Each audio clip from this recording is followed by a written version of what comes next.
Hello, everybody. Hi, Charlene. Hi, Mia Gigged. Hi, Sean. And hi, Bob the Mime. I am told you make stuff. Yes, we have been known to make stuff occasionally. And of course, hello, Zambies. How are you doing? Hello, I'm good. Hi, Bob. Okay, so in case anyone doesn't know Zambies yet, she runs a Twitch stream and has a YouTube channel about painting miniatures. Mainly painting miniatures, yeah. I think you did do some terrain, but it's on the mostly painting miniatures. Yeah, miniatures, and sometimes I make things. I'm still kind of exploring with my channel. I just like to create stuff. So, while I drop a link to your channel, would you like to tell us a bit about how you got started in painting and gaming? Yeah. So art I've been doing ever since I was a kid, mostly illustration and some canvas painting and then just crafts. ADHD, hyperfixation on all different types of little hobbies. I've sewed, I've done woodworking, I did All right, welding. I like making things and trying different nice. things. And illustration's always stuck with me and painting's always stuck with me. But it wasn't until next month will be 4 years in the hobby, this hobby. I started from actually I was streaming gaming and illustration on Twitch, and I found a miniature painter and I started hanging out with the community, asking questions, and I really wanted to try it. I tried it and I figured I fell deep in the rabbit hole of this hobby and I absolutely love it, and this is definitely my passion. So I just kept going from there. Right, I know you do a fair bit of gaming. I know that you play Warcry, or used to play Warcry, and I know that Mhm. you've been converting some miniatures for Turnip 28, which is a fantastic game. Is that what you're playing mainly Yeah. these days, or do you just, play everything that you come across? I like to try different things. So I haven't played Turnip just yet, but I was like, I got these models for Kill Team and I wanted to learn how to play Kill Team. And I was like, well, I think this would be awesome to mash them together and then I can use them for Kill Team and I can use them for Turnip 28. So I'm just really big into skirmish games. So I'm Warcry is my love, but I've dabbled now into more Necromunda, Kill Team. I'm possibly looking at Combat Patrol. I just like trying different games and playing. I play D&D too, but that's not wargaming, but you know. Yeah, it still counts as gaming. I mean, and you still got miniatures and things like that. Mhm. Okay, I'm just putting up your Necromunda Warband on screen, and I love these colors. Yeah, I wanted to go with kind of like a cyber goth inspiration with them. I thought that that fit really well for the Escher gang. So you're saying you only started painting miniatures in the last 4 years? Yep. Yeah, it was around Halloween actually, which is will be my YouTube anniversary too. All right. Just fits that way of yeah, so it's almost 4 years. But I've always loved it since I was a kid. My dad used to do like the model cars and trains and my Okay. brothers did them. I wasn't allowed to do them because I was a girl. So I would just like go to the hobby shop and look at the trains and just absolutely love the model train sets and all the little people. And I wanted to do that. But now I feel like this is my way to like tap back into my inner child and get to create those pieces. Yeah, it's kind of funny how these kind of things catch up with us again after a while. Yeah. Okay, and yeah, this was a Golden Demon entry. Yeah, that was my first time entering a Golden Demon. I actually got a pin for this piece, Okay, which I was very surprised about. But yeah, I had a lot of fun with that one. I so made the whole base and everything myself. oh, nice. So that's sculpted out of green stuff or something like that. So the parts that are grayish, those are actual slate rocks that Oh, all right. I kind of broke up. Then there is some dried like coral in the back. That's the wood pieces, and then the rest of it is sculpted out of epoxy. All right, nice. Got to say, I really love the textures you put on things. I love textures. I'm not a super smooth painter. I love brush strokes and textures and like all that grunginess.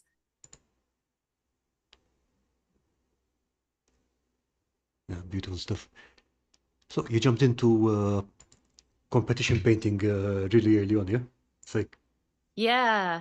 Oh, yeah. That I've been to 2 Adepticons now. So that was not last year, but the one before, or this year, the one before that. So that was 21, I think. 2022. Yeah. 21, Or 22 was last year.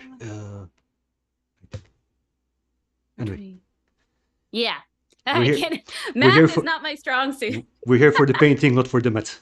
Yeah, right. I min-maxed. I put all my skill points into art, not math.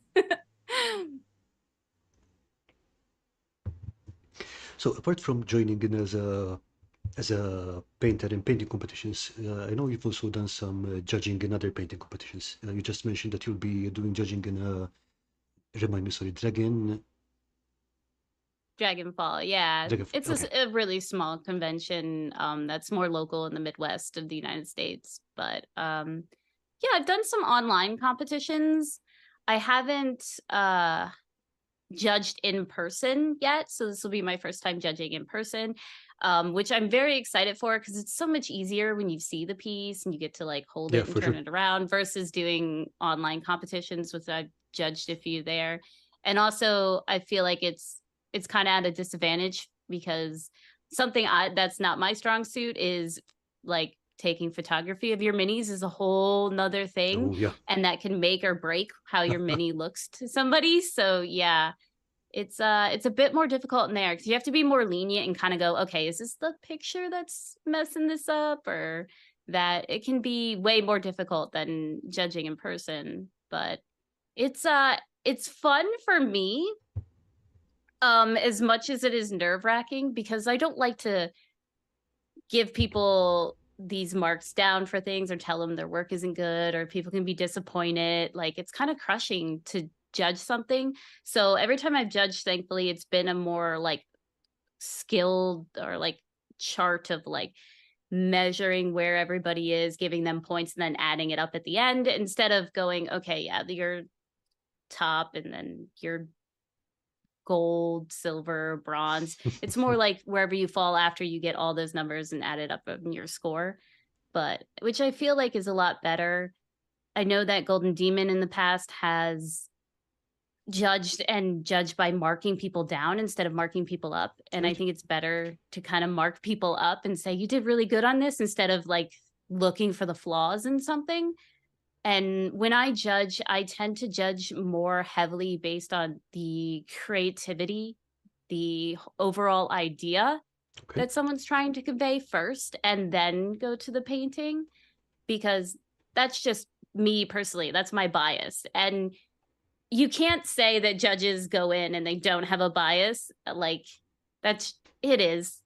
Sadly, it is. It depends competitions wise on the judges, not just your piece. Yeah. So you can take your same piece and get different judges on a different day and it'll fall differently. Yeah, So I but try to again, be unbiased, but there are things that I like to judge a little higher than painting skills, if that makes sense. it does. So it's first idea, then execution. Yes, Makes sense. exactly. But yeah, I mean, with something like judging art, that's two subjective things. So it's Mhm. like it's very hard to be completely objective about it. Yeah, exactly. Where I think a lot of painting competitions are more technique Hmm. versus art, which is okay. But when I like to do painting competitions, I like to put the art first before the high technique of non-metallic metal and stuff. Speaking of techniques, do you have any particular favorites? Like something that you use really often? um, I think because my background has like been born through illustration first, that I tend to really like my favorite thing to paint is fur.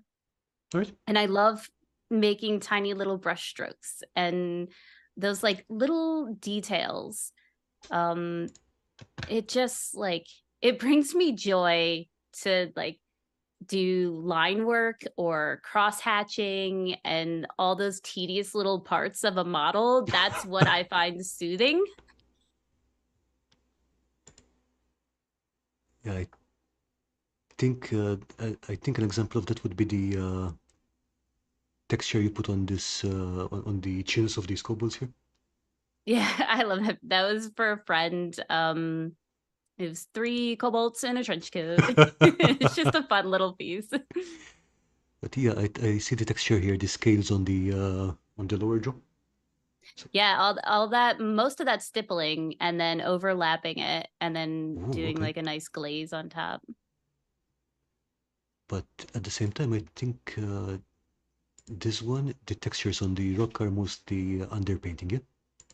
Yep, most of all that texture is all line work overlapping, Ooh, just creating those little scratches and everything. There's like the big major cracks are carved into that, but on the pillar, that rest of that's pretty flat. So that's all freehand. nice.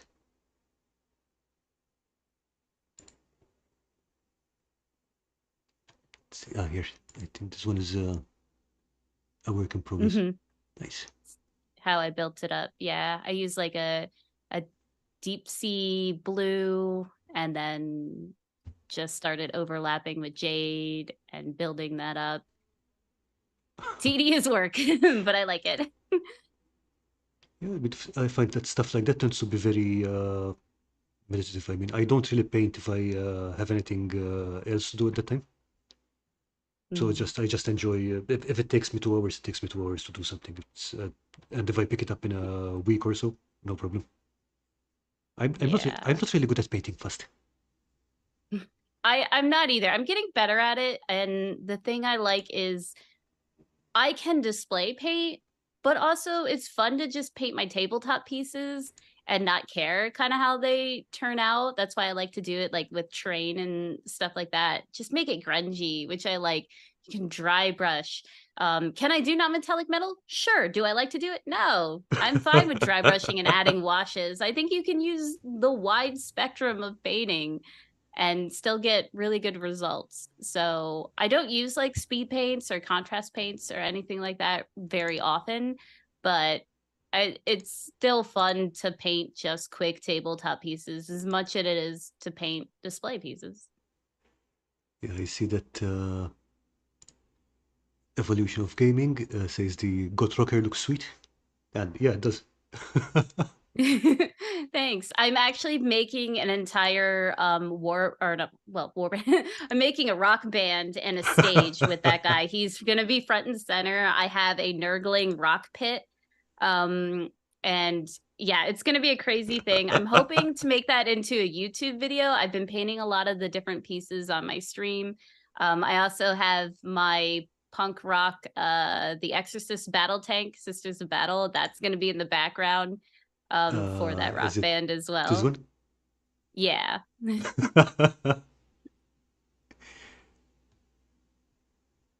So, how many warbands do you collect?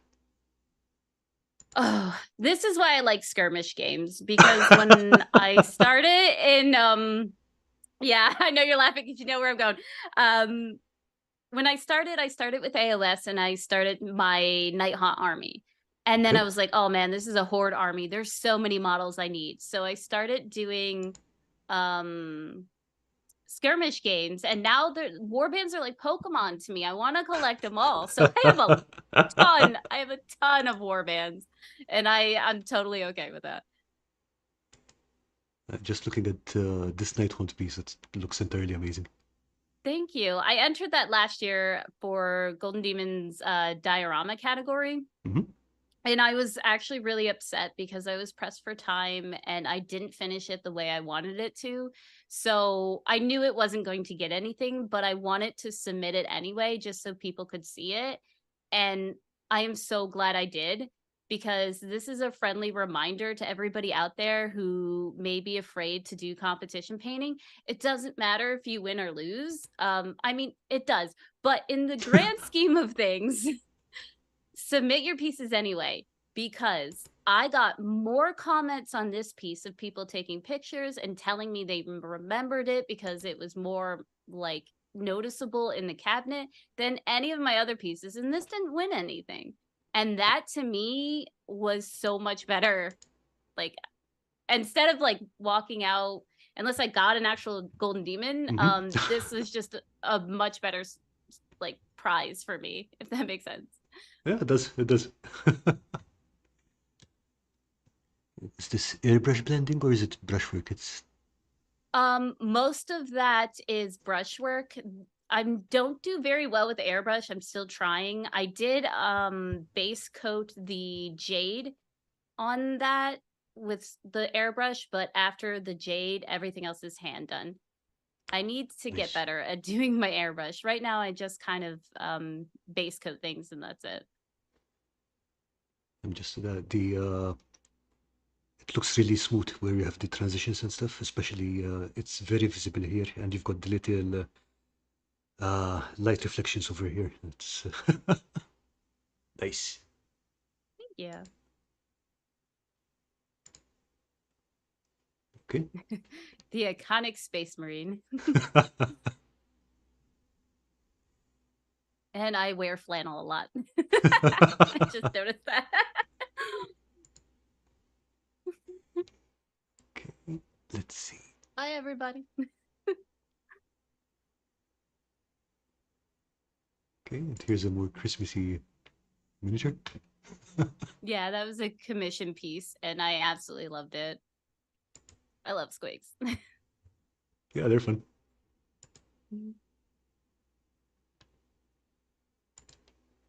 So I think here we're getting close to. Ooh. Ooh. Yeah, when the new train came out for Warcry, I had to paint that first. I didn't even finish the rest of the box, excuse me. I had to paint that one because I was like, that's just a decor piece. Like, I'm gonna have that on my tabletop, like just my kitchen table. Like, it's just so pretty. I love it. So I painted that first. And I'm not sure about the model because I don't think I remember ever seeing it, but I'm pretty sure those striations in the teeth and the bone and the texture and that's all painted on. Not on the meat tree part, but all on the skull. Yes, that's all Oh, line work. I definitely accentuated all of the textures on that. Most of that skull is flat, but the tree has a lot of texture on it, so I just dry brushed a lot of the tree. yeah, that's a different level of attention to detail. It's I do sometimes go a little overboard with that, but just a little. it's enjoyable. So let's see.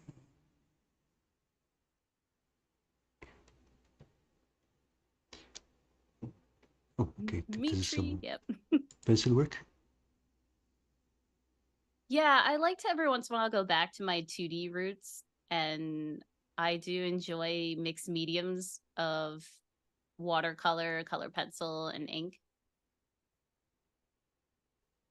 Kind of keeps it from having like a hobby burnout. Is you're still creating something, you're just not doing the same thing, if that makes sense. Yeah, it does.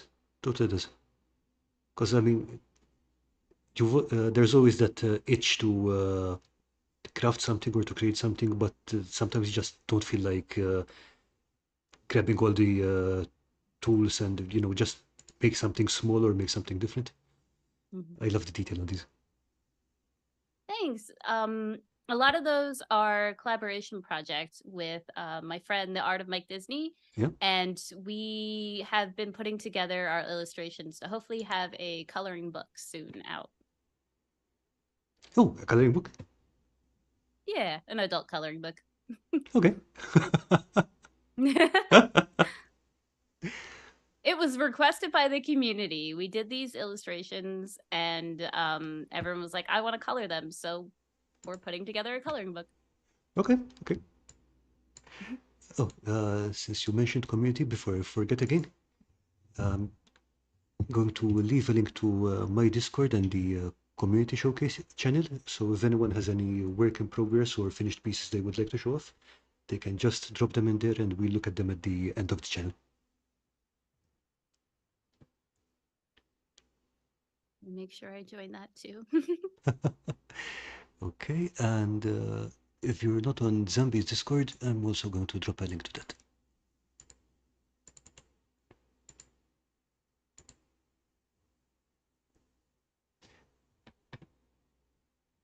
So going back here, I think you I saw a picture of your of the first project you put on your YouTube channel. I think that was the Halloween graveyard, right? Yeah, I think that was up more. Oh, more in the We're future. getting back. You're actually almost reaching my first miniature ever. Oh, okay. So yeah, that would have been a year ago because my first YouTube video came out on Halloween last year. So I thought that was pretty fitting. How did you find the Uh, switch between YouTube and sorry, between Twitch and YouTube?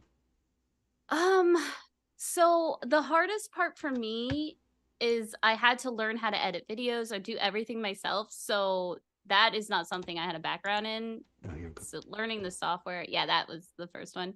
Um, was a little hard. And also talking in front of the camera is really hard for me when it's just myself. I feel awkward.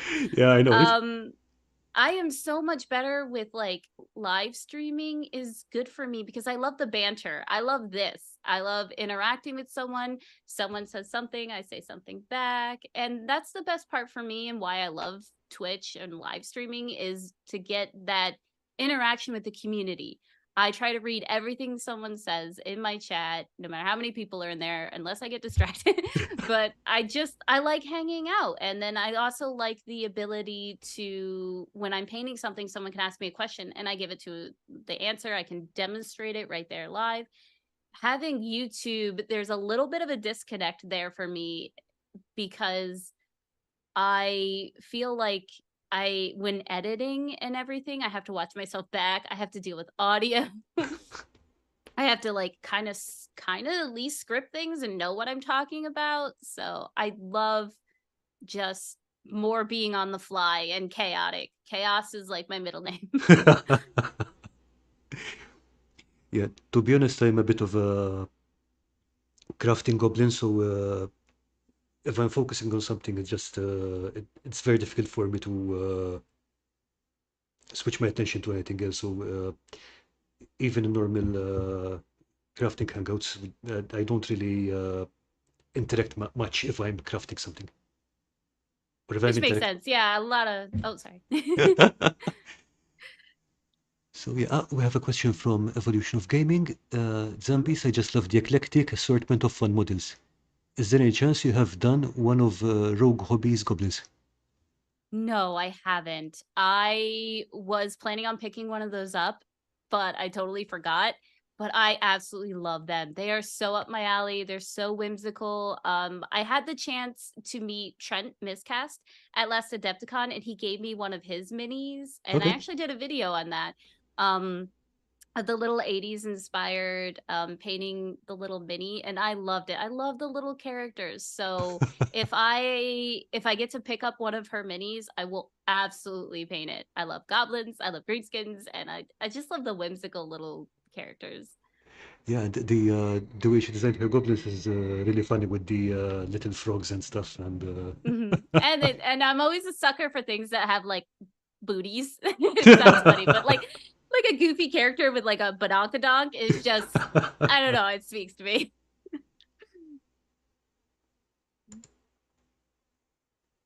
Okay, let's see.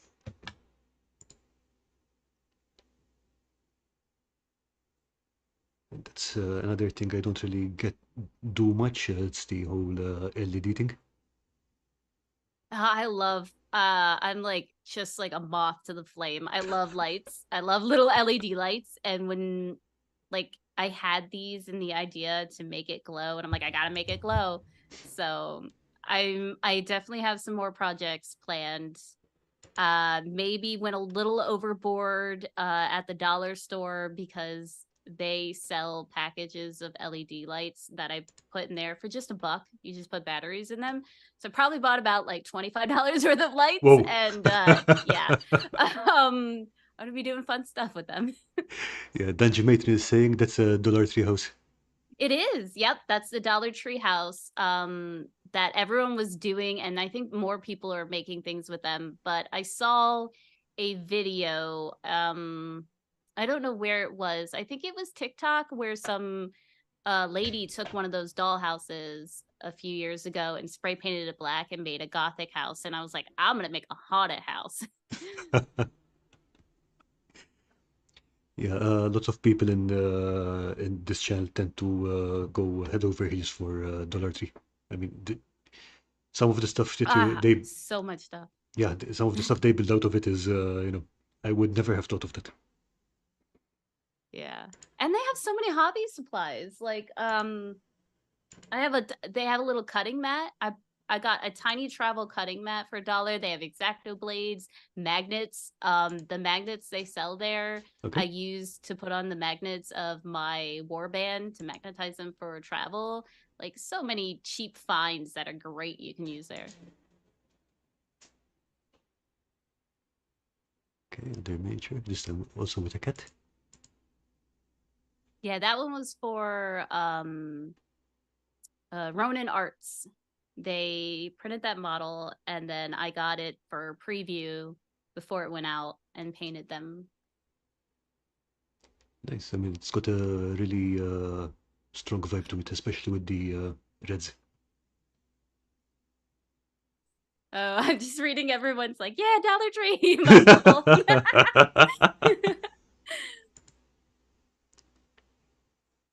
Yeah, like I said, it's I'm not sure if Dirty Basement Terrain is here yet, but he would probably say a few things about Dollar Tree as well. I'm wondering though, like I've tried up looking and it doesn't seem like there's an equivalent in a lot of other countries that are like the Dollar Tree that we have. I mean, And I think that's sad. there are pawn shops in the US, there are Euro stores here. They're much smaller than the Dollar Tree, and I think it's more random content, but you do find stuff. Yeah. I mean, for cheap tea lights and stuff, yeah, we do find those. Yeah. So, question: do you have a favorite model from those you've painted? Ooh. Um, that's a hard one. I Yep. usually tend to gravitate towards my Apple's bust just because I have a strong like emotional connection to painting that piece. Okay, how's that? But I also I have it pinned at the top. There we go. It's yeah, that one. Um I was just in a hard place mentally at that time when starting to paint it, and I never went into this thinking it was going to do anything like display wise or people would love it. I just picked up the model and said I'm going to play with colors. And on that piece, I didn't use any black and any white. I Okay. used olive flesh, which is kind of like an off-white, but it's got like it's closer to like a in between a khaki and an ivory, and Mm-hmm. that is the brightest point on that model. Okay. And then my deepest point is a bluish purple. So all the undertones, everything was based in a purple, and I built up from there. And it was just like a fun experiment of textures and blends, and I just really love that piece because I channeled my inner, like I channeled my inner Bob Ross. This is like my inner just artist wanting to play and push paint around and have fun with it. My more recent favorite piece was actually a piece that I thought I might have a chance at getting a pin with in Golden Demon, but I didn't. But I loved it, and that was the one I called Fun Guys, and that It's is the Nurgles or the Sloppity Bile Piper. the sloppy bile pipe. Yeah. So that Let's see. one, I This think one? that's a close up. Yeah, because I put little mushrooms on it and I put a mushroom Oh, hat on the little nurgling, and that was just a really fun piece for me. oh, I see it. Okay, I see there are eyes on the and the mouth on the mushroom. Yeah. So that's the little base part. And then I have a full on shot. But I worked this is the first time I kept a piece completely secret from like the public, and I Okay. worked on it just in my spare time. And I worked pretty hard on that one because I tried to make it look really good. I'm still really happy with the way it turned out. I had a mental breakdown because as I was packing it in the case to take to Adepticon, I dropped it and I Oh broke no. the arm piece and I had to glue that back on, and I was like, it is what it is now. But I still really like that piece just because it was fun and I tried to push myself further. Oh, it does look amazing. And I think this one was one of your more recent pieces was this one, the crocodile chef guy. Yeah, I call that one Gator Stew, and that one I just finished up like a week or two ago. And that was a lot of fun too. I love playing with those textures, and there is a decent amount of texture on that model, but just like it's fun to accentuate them even further. Yeah, I mean, I'm looking at the apron, for example, and there's a lot of stuff going on in there. Lots of line work.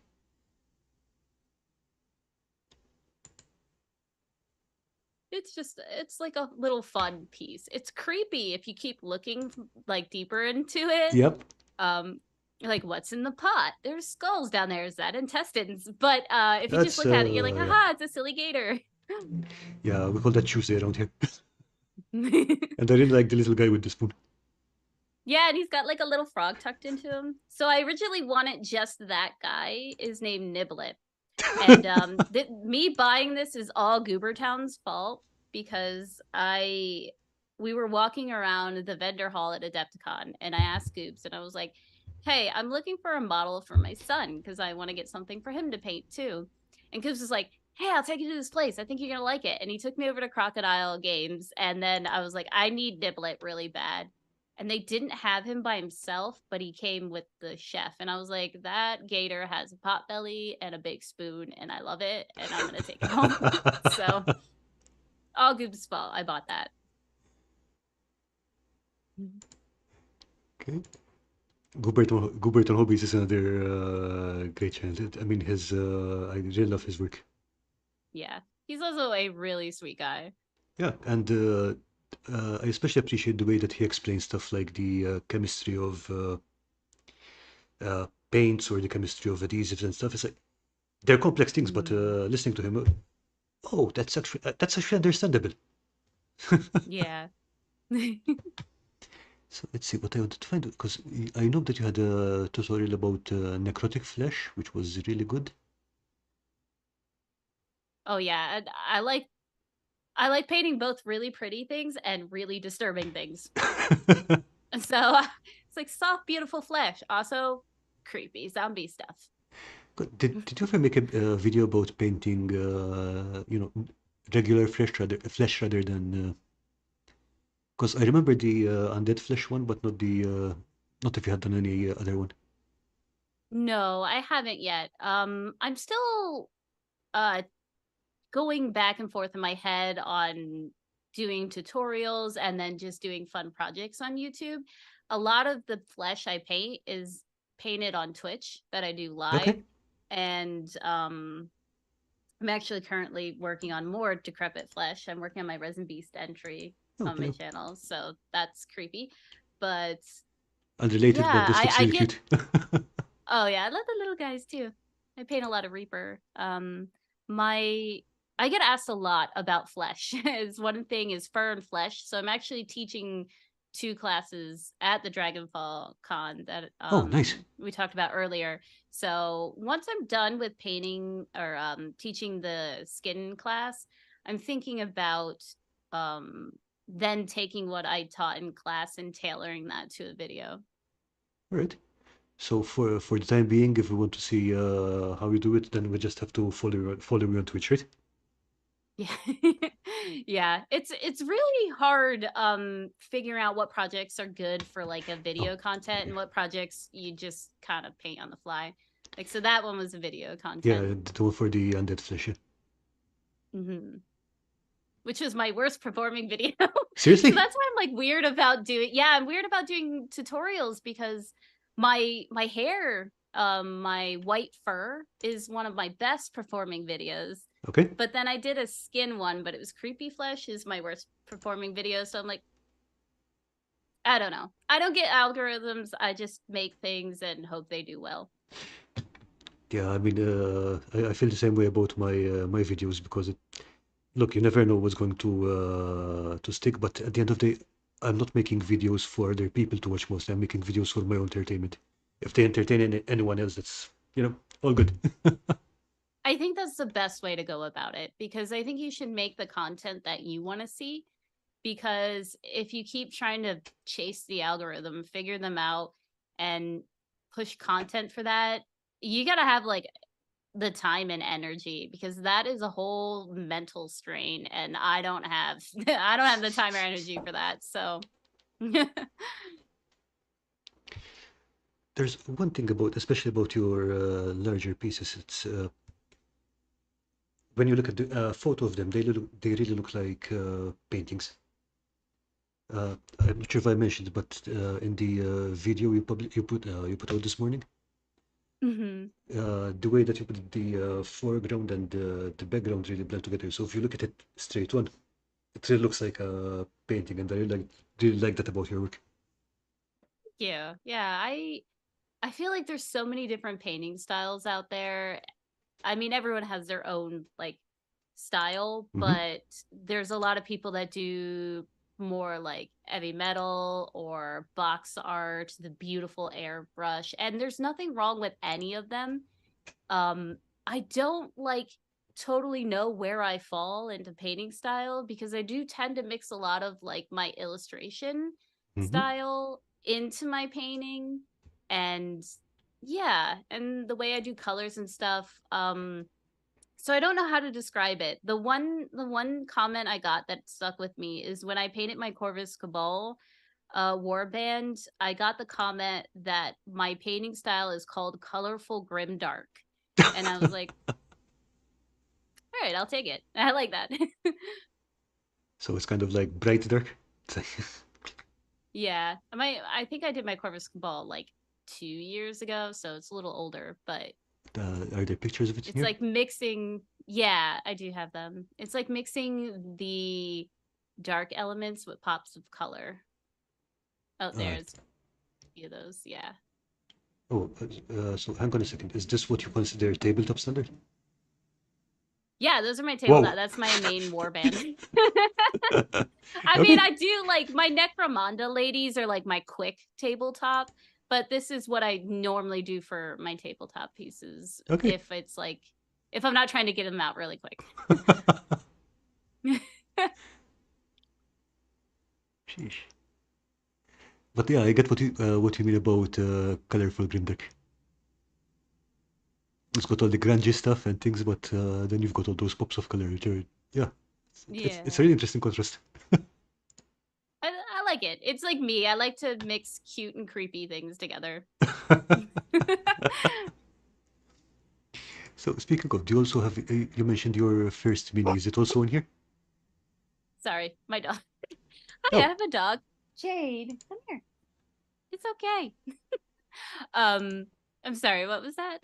uh, there she is. Yeah. Hey Jade.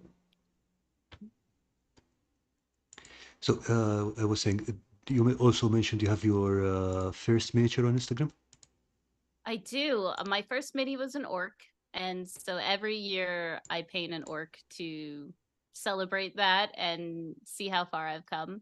But that is way, way back. You'd have to scroll. Let's see. But it's a little Reaper orc. There we go. Yeah, that one. That Okay. was my first mini that I first started on. But yeah, I have a final picture of that. But it was nerve-wracking too, because I love this community so much because I painted my first mini live on stream. I started this hobby for everyone to see and watch me. So I'm like, I'm painting my first mini while everyone's watching me do this. Um, but you know, the people who have been with me for the past like 4 years in this hobby, they say it's so great to see me grow as an artist, and I'm so thankful that everyone's been super supportive and inviting. I think for the most part, this hobby community is very much a welcoming and supportive community. Yeah, but I mean, I was just thinking that in 4 years, I mean, it's not even a learning curve. It's literally a straight vertical line. I mean, I still struggle with things, and sometimes it takes me a lot longer than maybe someone who's been in the hobby for a really long time. But yeah, I think obviously, oh, there at the tabletop was the final pick of his Uh, name was Durbob. I give all my minis names. So that was him finished. But yeah, it's awesome to like go back and see your minis. I was just discussing this the other day with people that you should keep your first minis. Don't strip them, don't paint over them. Keep them so that you have reminders of like how far you've come. I can already see here that you had already started with the painting the textures in. Yeah, I did a wood grain there too. Yeah, I couldn't help myself.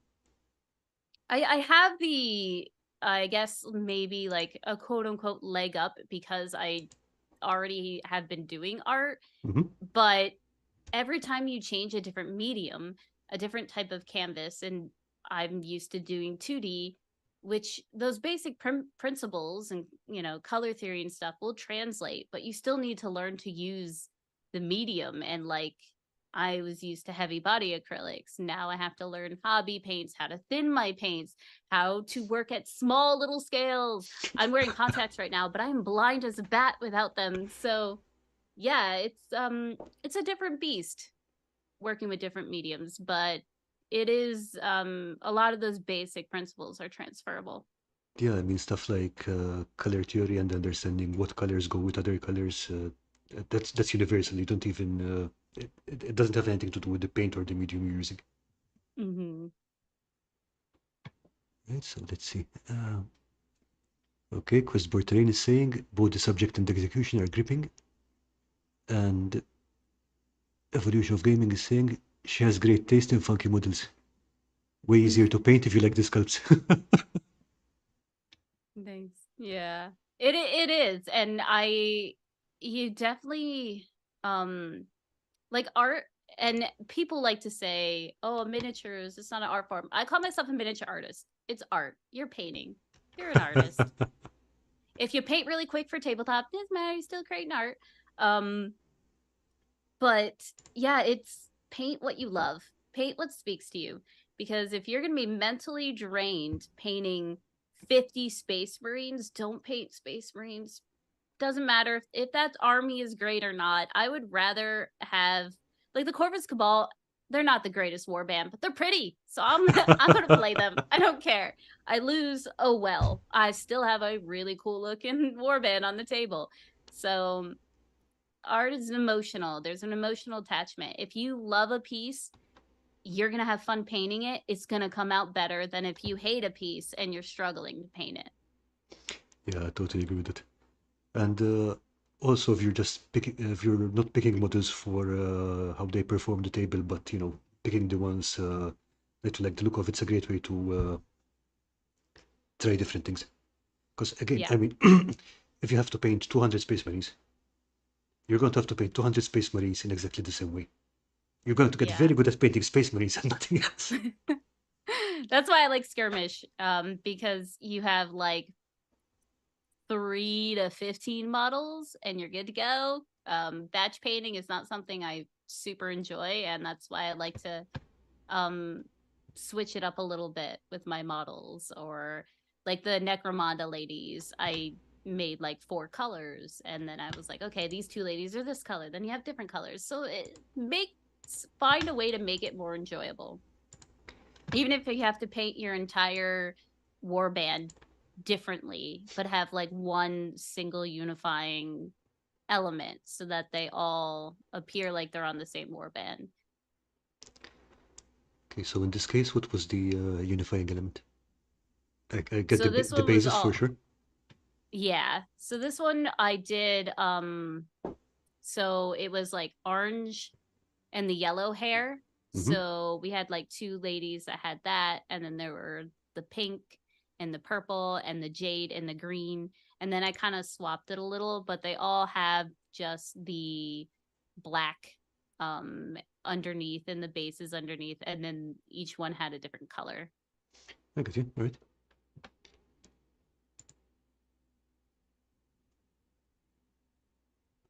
See, I mean, they do fit together, especially with the basing, and I think it's mostly the just the highlight colors that change. That makes sense. Yep. Mm-hmm. All of them have like the black leather and the base and everything. And then I decided to shoot them with an airbrush from behind with the magenta to have like maybe they have an ambient glow from behind them. Okay. That was kind of also a way to cut down on doing the detail in the back to make it go faster. Oh, okay. Yeah, that So, makes a lot of sense. That makes a lot of sense. shh, no one will know. Yeah.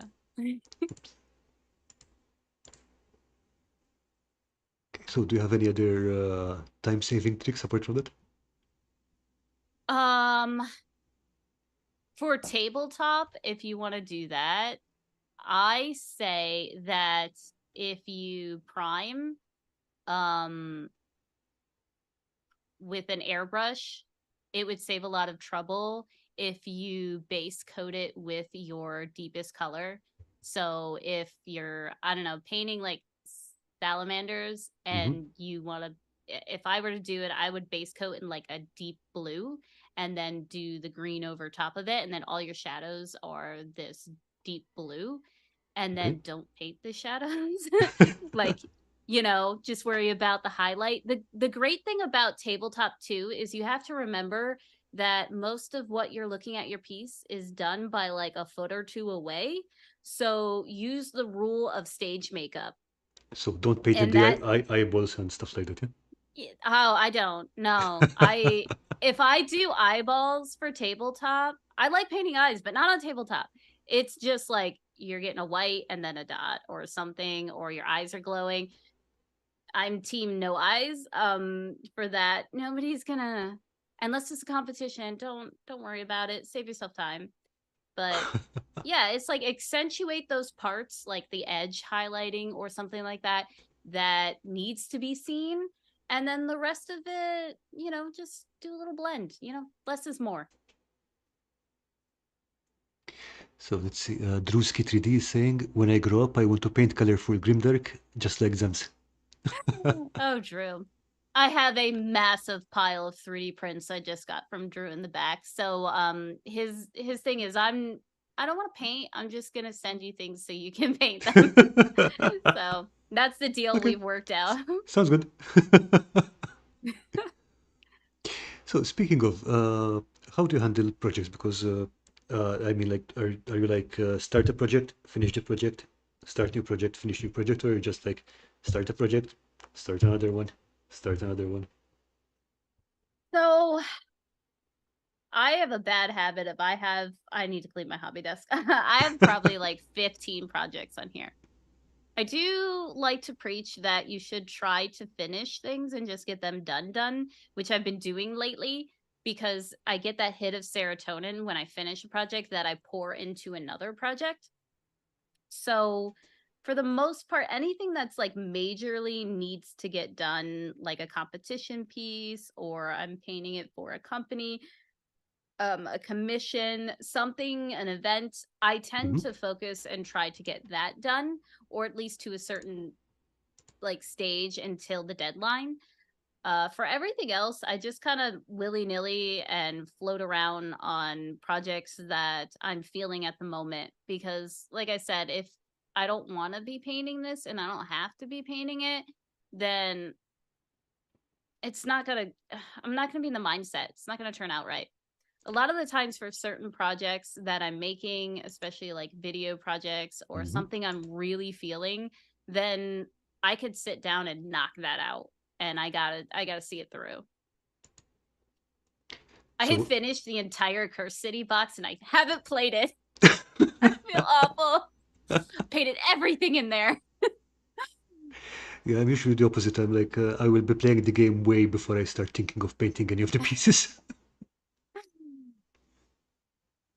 Oh, I here's a nice just one. like the weird thing about Curse City is I wasn't getting the rules seem a little bit more convoluted and it didn't seem as fun as the models. Curse City models are absolutely gorgeous. Some of the best models in a box set I've seen, but the gameplay is kind of I'll be honest, I mean, when I saw that, I thought if I get this box set, I probably use the majors either for Dungeons and Dragons or for more time. yeah. I've heard really good things about Morhen. It's fun. I mean, it's getting on in the years a bit, but it's a really fun game. Okay, so I mean, this is what I was talking about. The side by side comparison here is this is already a very good tabletop standard. I think it's even a bit higher than tabletop standard. And this was in 3 years, so it's like, whoa. I love my orcs. I really like painting green skin too. It's probably my favorite thing for skin color to paint. Oh, here we have a Chaos Space Marine, I think. Yeah, yeah, Yeah, Chad the that Destroyer. Chad, I told you I name all my minis. That's Chad the Destroyer. He's got a very come at me bro stance, so that's why we gave him that name. I like the look of the rocks over here. Did you use some kind of pigment powders or something to do that? No, mostly just paint. Yeah, I don't have any pigment powders or weathering powder. I usually just use paint, or lately I've been using pastels that I shave down myself. Okay, yeah. Okay, a question from the end. How many Space Marines have you painted? Um, Properly painted to a standard and not played around with and just brushed over them. I don't. So my first ever Space Marine was a gift, so I gave that away. And then do you count Chaos Marines or we go in Yeah, Space let's count them. Marines? Let's count them. Okay, so that's two, three. A Noise Marine. I've painted two of those. Yeah, Hope someone's counting. I have my Fabulous Marines Marine, which I kit bashed into an angel and put a female head on. Yes, fantasy. That was for charity. I think I saw a photo of that somewhere here. Ah, here. Yeah, that yeah. I made it very rainbowy for that one. But that was a fun experiment and using color for the non-metallic metal. Hmm. Because there's no like white or black on that either. I shaded the like yellow with purple. That was really fun. I had a lot of fun with that one. I Yeah, noticed that you do a lot of experiments with color. I do. I like color. So I think it might be, there might be one or two out there that I've paid. And then I have two on my desk that are not done yet, but I was playing around with an experiment. And that will be an upcoming YouTube video on that. But yeah, there are a lot of, they're Heresy Marines. So I painted some of those. Okay. Those are my favorite models from Curse City. Yeah, I really like how the rusted metal looks. Now let me think. Speaking for myself, I think I have about 10 partly painted Marines, and I've got an entire Firstborn Blood Angels army, which has been undercoated since I want to say 2008. I'm pretty sure I'll paint them eventually. One day, maybe. I ruffled a few feathers with these guys because I didn't paint the rim black. I thought it needed a pop of color. I wanted to play with it. It's fine. I think you're too young to remember the ancient time of the goblin green bases. I'm too young for that one. I have not heard about that. I've heard great things about Goblin Green, but not the base. Yeah, it was back in the early 90s. The fashion was to paint all bases in all the base rims in goblin green, and it was this really loud goblin green. It's like Well, green's my favorite color. I'd probably like it. yeah, maybe not that loud, but yeah, I think looking back on you can still see it from all their Games Workshop product photos and stuff like that. I'm gonna but have to look that up. but yeah, that's one thing from the 90s I don't miss.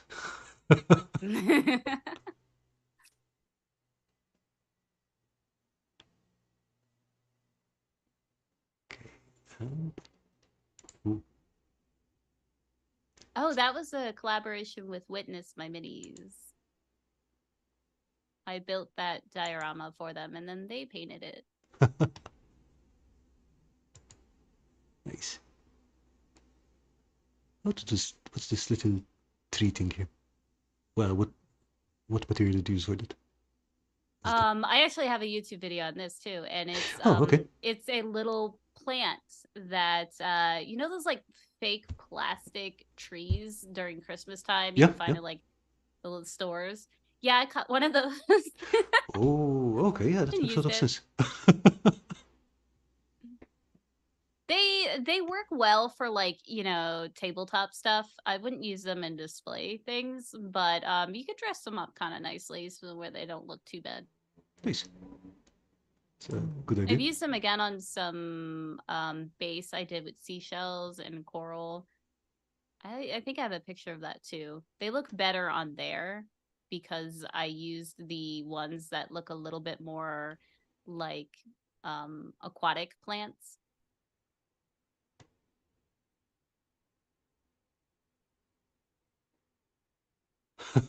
Okay, so Evolutionist Gaming is saying I still have my third edition Blood Angels and Goblin Green bases with a pewter. Oh yeah, you could use a pewter dreadnought for home defense. Yeah, those things were That heavy. Those things were The heavy. Exorcist I had. Oh, sorry. So you're saying the Exorcist? The Exorcist is the old school one. That is mostly metal. I could pick that up and I could literally probably bash someone's head in with that thing. It is Is that solid. Like, the tank? yeah, the tank. That one's the old school metal one that I had to Oh man. Google to try to find the instructions for it because it wasn't in the box. Oh, okay. Yeah, so all those besides like the only thing plastic is just the actual like frame of the tank. Everything else on it is Oh, well. metal. Even the organ thing on the back. Yeah, it is heavy. Yeah, pewter is another thing I don't miss. It's like, I mean, I liked working with the material. I mean, I didn't mind painting and everything except for the cost, but you had to be really careful with terrain because if you're building terrain, you had to make sure that it was structurally sound enough to take the weight of the thing on top of it. Yeah. I don't mind pewter minis if it's just like the tiny little like more like D&D style minis, but I don't like them for um more gaming. Yeah, especially if it's something about this size with 35 different parts, and since it's just super glue, if you just go, suddenly it flies off across the room. Mhm.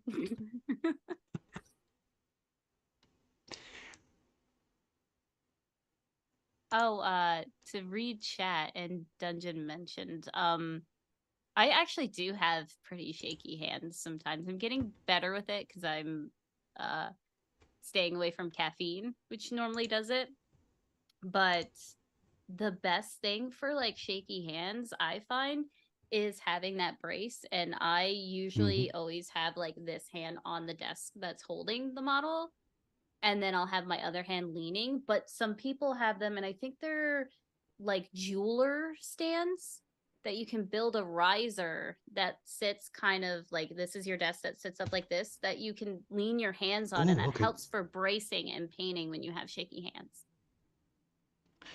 I mean, what I do is usually just either have it braced on the table, which it's probably not the healthiest for the back because you're like, Yeah, that's why those rised like yeah. tables. I'm thinking about building one, but if you have like a slant on your desk that you can kind of lean against, it's going to save your back too. Okay, or otherwise I just use the alternate position. Yeah, then it's like this. Yeah, you gotta like brace it against yourself. That's how I paint eyes. So Drewski 3D is saying the answer is clearly not enough caffeine. I mean, yeah, that's a different approach. We just take so much caffeine that the vibrations are so tiny that they're not noticeable. Plus, you get more textures. Everything's shaking. It's shaking with you. Yeah, just have to hit the right frequency. Mm-hmm. Plus, it's also great for getting more textures on the mini, I guess.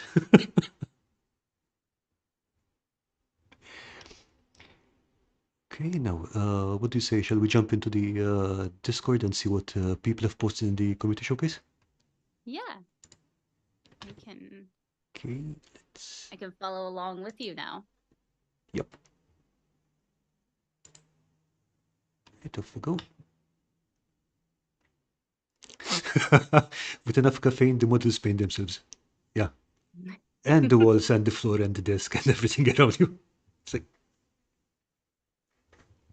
too many jitters. Yeah. So let's see. Trying to find the right window. Ah, here we go. Okay, first one up is from Dexterosity, from Blood and Plunder. Got some I love terrain. trenches going on here. I really like the color of that of those planks in there. It looks like really warm, rich wood. Yeah, that's really pretty. He's got a nice burlap texture going on those sandbags, I guess. I think they're sandbags. Yeah, I think that would make sense. That I love how everything is like movable and interchanging to have a different layout. Oh yeah. I'm not sure if he's got this on his channel already, but I believe he was doing a tutorial on how to build these. So Oh, nice. if it's not on Blood and Plunder already, it should be in the coming days or weeks. Nice. Okay, next one is from Recon. Not done yet, but a brownstone rooftop during an apocalyptic event. So it's a Hello, work in flower progress here. beds. Yeah. I mean, you've got to have you've got to get your veggies from somewhere during the apocalypse. So yeah, there you go. Yeah, right. Okay, I'm thinking that's corrugated card possibly. Yeah. If they've I'm trying to see if they painted the little building to look like metal, or if they actually have metal and made it out of that. Because sometimes if you peel back the inside of cardstock or cardboard, you get those ridges, Mm-hmm.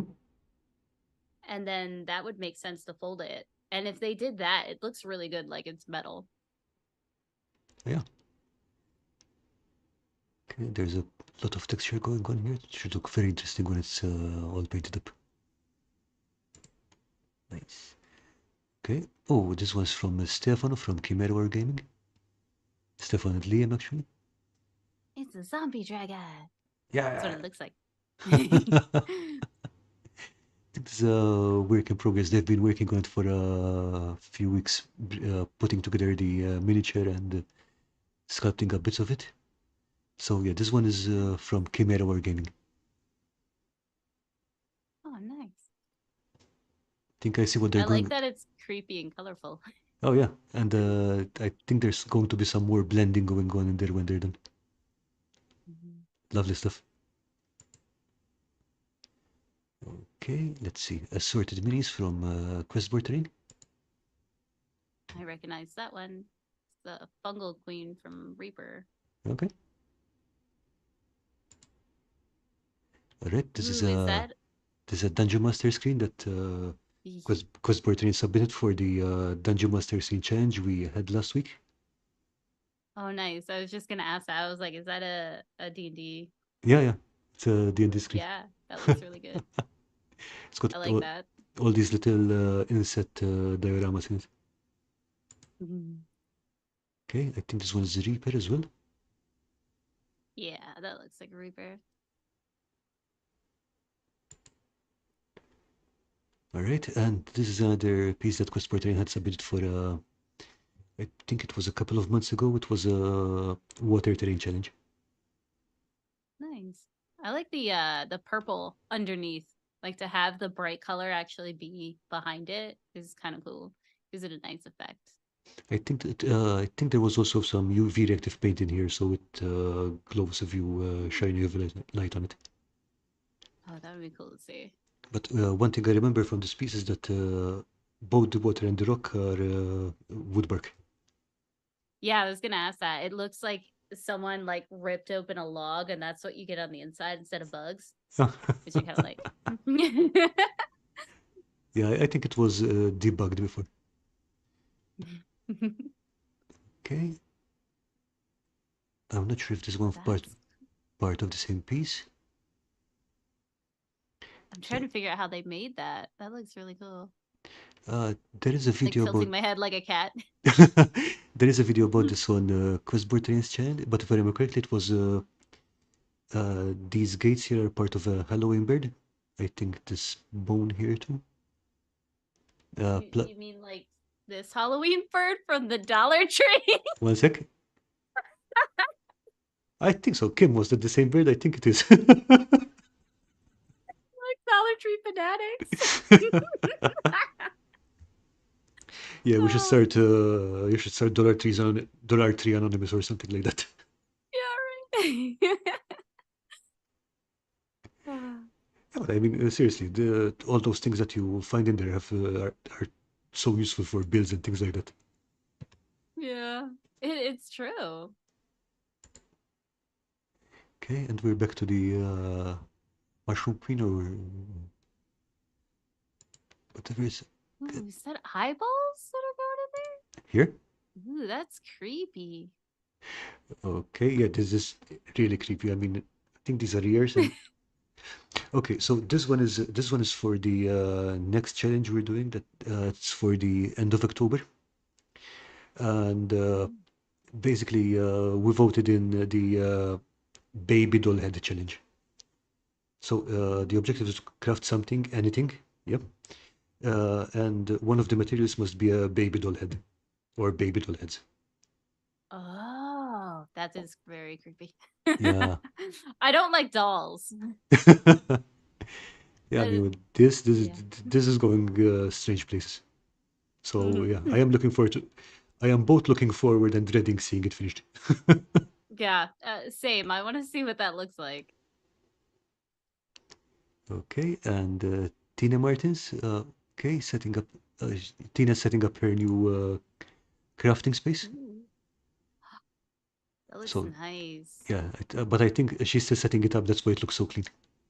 Yeah, I was gonna say I cleaned mine and then it just gets dirty within a day. So, Oh, and those are some very nice pieces in the background there. oh yeah, I like that like green mossy Uh-huh. wall. Oh, Have and nice I see space. a box of work in progress over the back there as well. Okay, so yeah, I think we're going to see a lot more stuff coming from Tina very soon. Nice.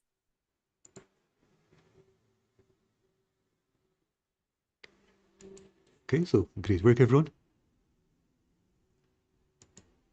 Yeah. I never know what to do with my hands. I'm awkward. Not even Yeah, a yeah, week. she's saying not even. Nice.